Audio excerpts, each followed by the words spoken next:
What's new in the world, ladies and swordsmen? My name is Cyblade, and welcome back to Phoenix Wright Ace Attorney in the Phoenix Wright Ace Attorney trilogy.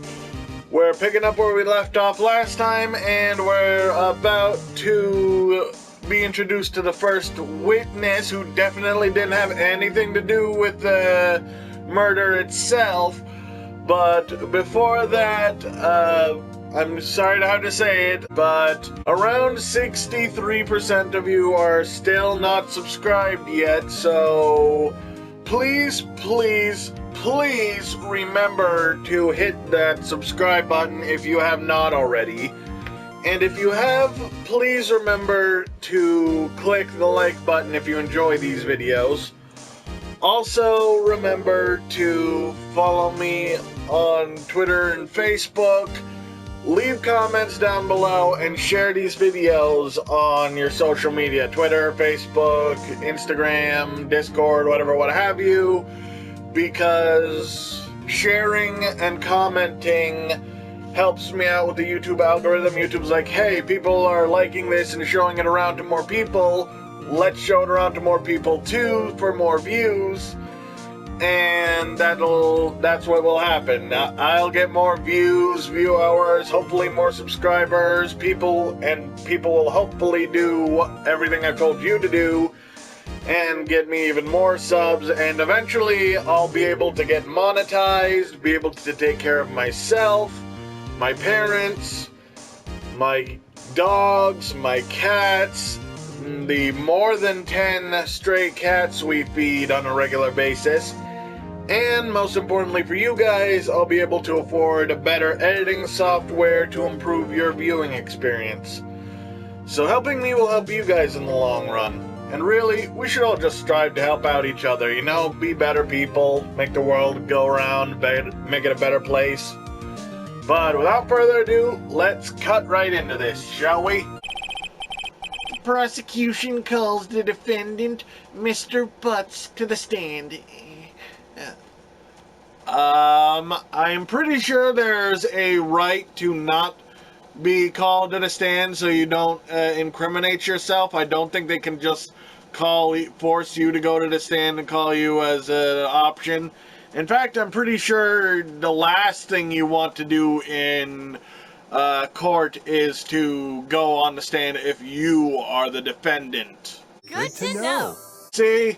Listen to the wisdom I'm spouting. Totally, just give me the bar right now. I am totally lawyer material. Chief, what do we do now? Pay attention. You don't want to miss any information that might help your client's case.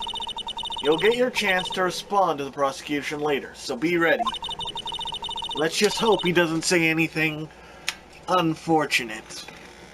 Chief, why you gotta jinx us? Now he's gonna say something unfortunate. Uh-oh. Larry gets excited easily. This could be bad. Why are you looking so smug, dude? What happened to the freaking out and screaming you wanted to die? Honestly, that might be less suspicious in this case. Ahem. Mr. Butts, is it true that the victim had recently dumped you? Hey! Wait, hey! Watch it, buddy! We were great together! We were Romeo and Juliet! Cleopatra and Mark Antony! We sang a duet, Reign Over Me together, dude! I think there's a problem with all four of the names you just mentioned, in that, bad things happened to those two couples in particular. Didn't they all die? See, Phoenix knows what I'm talking about. I wasn't dumped. She just wasn't taking my phone calls or seeing me ever, man. But that doesn't mean we were dumped. Velma totally still wants to be friends. What's it to you anyway, man? You trying to make a move on Velma? You got the same kind of glasses. Mr. Butts, what you describe is generally what we mean by dumped. In fact, she had completely abandoned you and was seeing other men. She had just returned from overseas with one of them the day before the murder. What do you mean, one of them? Lies! All of it lies! I don't believe a word of it! Your Honor, the victim's passport. According to this, she was in Paris until the day before she died. Alright, returned from Paris, 7:30. Day before the murder, got it. Indeed, she appears to have returned the day before the murder. Dude, no way, man! The victim was a model, but did not have a large income. It appears that she had several sugar daddies. Daddies? Sugar? Like Fred with Daphne? We all know he's leeching off her to get rich, man.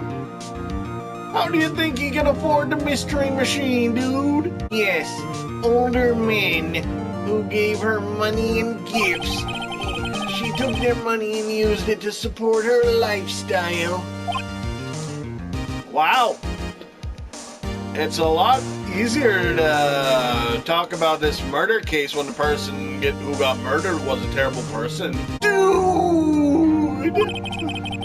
We can clearly see what kind of woman this Miss Stone was. See, even he agrees with me. See, let's just throw this case out. She was a terrible person. World's better off without her. Let's get going. I'll buy the first round of drinks. Tell me, Mr. Butts, what do you think of her now? Oh, I don't like that red text. Something tells me I should not. I don't want him to say anything. Right? I don't think you want him to answer that question. Yeah, Larry has a way of running his mouth in all the wrong directions. Should I wait and see what happens? Hell no! My client had no idea the victim was seeing other men. That question is irrelevant to this case. Ew, winks. Dude, Nick, what do you mean, irrelevant, man? That cheating she-dog? Whoa, that is dangerously close to an actual curse in this. Oh, well, they did say damn it earlier, so. I'm gonna die! I'm just gonna drop dead, man! And then I'll become a ghost, and Fred and Daphne and all the others can bust me, dude. Yeah, and when I meet her in the afterlife, I'm gonna get to the bottom of this. Well, that was clearly an inappropriate outburst in court, and I should find the client in contempt, but let's continue with the trial, shall we? I believe the accused motive is clear to everyone. Yes, quite. Oh boy, this is so not looking good. Next question. You went to the victim's apartment on the day of the murder, did you not? No. Well, did you or did you not? Well, like, maybe I did, and maybe I didn't. Uh-oh, he went. What do I do? Have him answer honestly. Yeah, no. Lie like a dog. How is he supposed to get that signal from you glaring at him? If anything, I'd take that as a sign to say, tell the truth or I'm gonna beat the crap out of you. Well, like, see, it's like this, man. Like I don't remember. You don't remember? Well then, we'll just have to remind you. I got a bad feeling about this. You and me both, man. We have a witness that can prove he did go to the victim's apartment that day. Well, that simplifies matters. Who is your witness? The man who found the victim's body just before making the gruesome discovery. He saw the defendant fleeing the scene of the crime. Order! Order in the court! Mr. Payne, the prosecution may call its witness. Yes, Your Honor. This is bad. Wait, I wasn't made known of this witness and was able to question him beforehand? I'm pretty sure that's a technicality, and I should have been made known of this and everything, so they got this court rigged against me. I call for mistrial. Total lawyer material right here. On the day of the murder, my witness was selling newspapers at the victim's building. Please bring Mr. Frank Sawit to the stand. I see here. Frank Sawit. Saw it. What the? What's with that little closed-eyed grin and what's with that little shimmy? Mr. Sawit, you sell newspaper subscriptions, is that correct? Oh yes. Oh yes, newspapers, yes. I don't know what voice to give this guy. Mr. Sawit, you may proceed with your testimony. Please tell the court what you saw on the day of the murder. I was going door to door, selling subscriptions, when I saw a man fleeing an apartment. I thought he must be in a hurry because he left the door half open behind him. Thinking it strange, I looked inside the apartment. Then I saw her lying there, a woman, not moving, dead. I quailed in fright and found myself unable to go inside. I thought to call the police immediately. However, the phone in our apartment wasn't working. Wait a minute! If you didn't go inside, how did you grab the phone to use? Hey, I've already found he's lying about something here. That's perjury. The victim's been discredited and lied in court. Throw the case out. See? Total lawyer of the year right here. I went to a nearby park and found a public phone. I remember the time exactly. It was 1 p.m. Doubt. The man who ran was, without a doubt, the defendant sitting right over there. Doubt. Larry, why didn't you tell the truth? I mean, I know I told you to lie like a dog, but I thought we would have this cleared up, man. I can't defend you against a testimony like that. This is why... Wait, what do you think I am? A lawyer who's done more than one case? Because I'm not. Incidentally, why wasn't the phone in the victim's apartment working?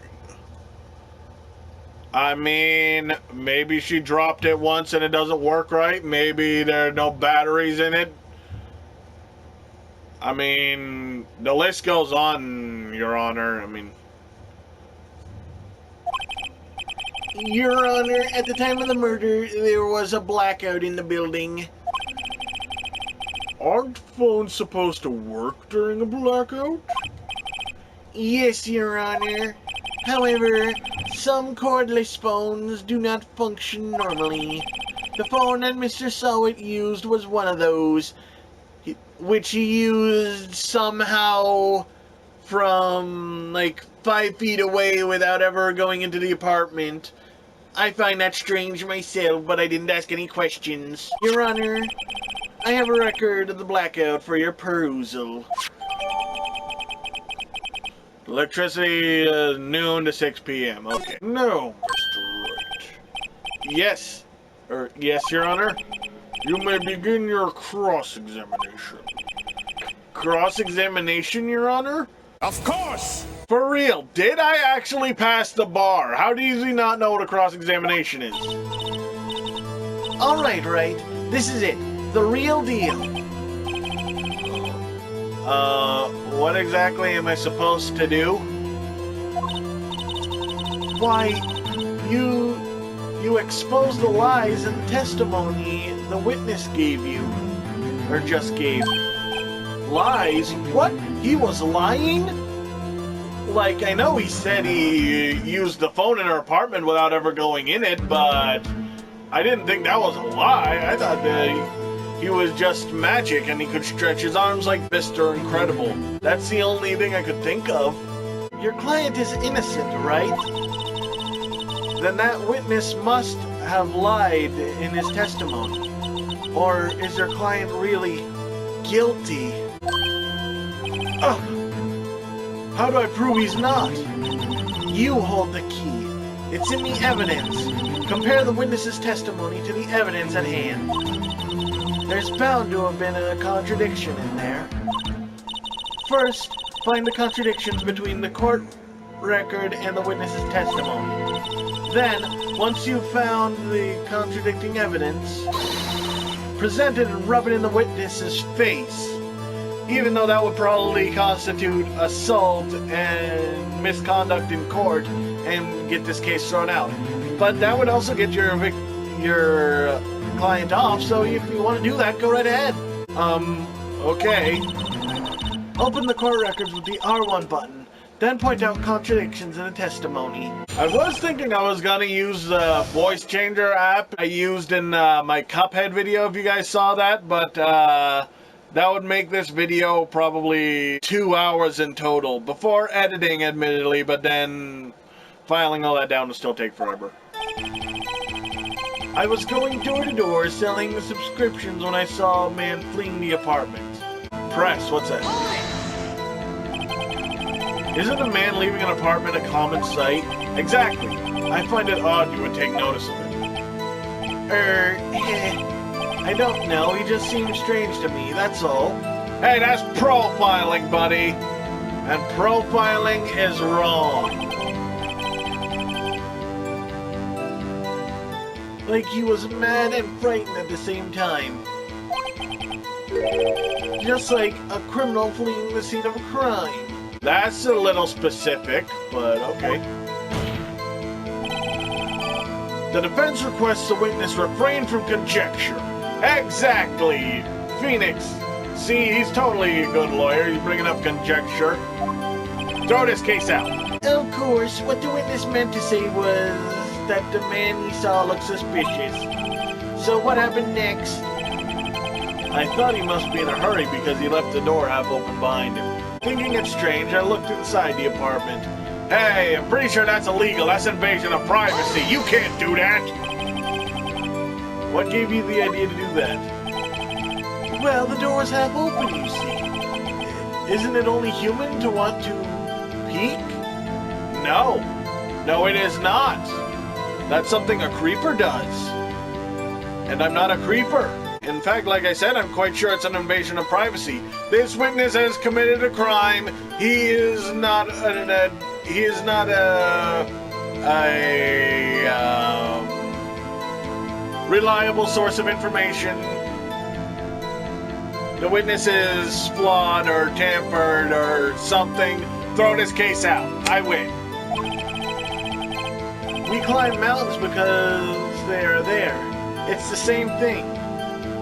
Again, that is... Truer words have never been spoken.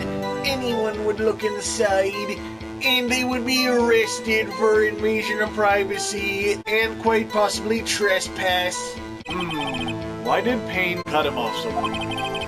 So you looked in the apartment. What happened then? Then I saw her lying there. A woman, not moving. Dead. I quailed in fright and found myself unable to go inside. I thought to call the police immediately. I went to a nearby park and found a public phone. I remember the time exactly. It was 1 p.m. Oh! Now you up! Objection! You found the body at 1 p.m. You're sure? Yes, it was 1 p.m. for certain. Frankly, I find that hard to believe. Your statement directly contradicts the autopsy report. The autopsy notes that the time of death sometime after 4 p.m. There was no body to find at 1 p.m. How do you explain this 3-hour gap? Oh my, oh dear, oh, I'm shimmying faster,